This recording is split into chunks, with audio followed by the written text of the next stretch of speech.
வாசிக்கிறது உங்களால் முடியும். நீங்கள் வாசிக்க வாசிக்க அந்த வார்த்தை அப்படியே உங்களுக்கு நேரம் வந்து உங்களை தேற்றும்.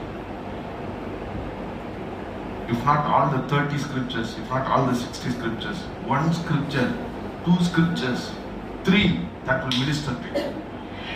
ஆமா சொல்லுங்களேன். எப்படிப்பட்ட வசனங்களை வாசிக்கிறது? பொதுவாக ஆர்டர்ல வாசிக்கிறது, சில ஆர்டர்ல வாசிப்போம். நல்ல பழக்கம் தான், இல்லைன்னு நான் சொல்ல மாட்டேன்.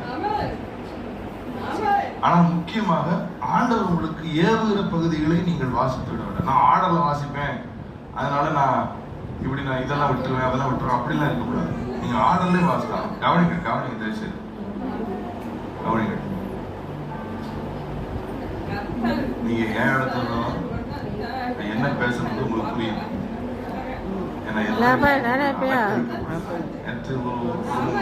பேசினாங்க,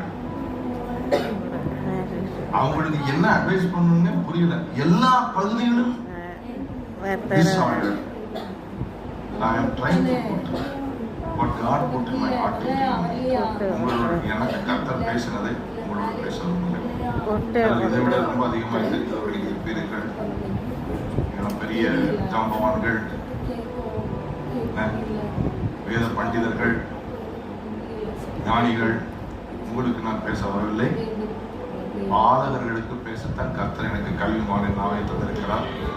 அவர்களுக்கு பேசத்தான் நான் வந்திருக்கிறேன். அவன் சொல்கிறேன், நான் அவன் ஞானிகளை விட ஞானிகளுக்கும் கல்விமான்களுக்கும் மறைத்து பாலகர்களுக்கு தம்மை வெளிப்படுத்துகிற தேவன். ஞானிகள் கல்விமான்களுக்கு மறந்து குழந்தை போல. அன்னைக்கு தமிழ்மான் கேட்டிருந்தேன், how do you read your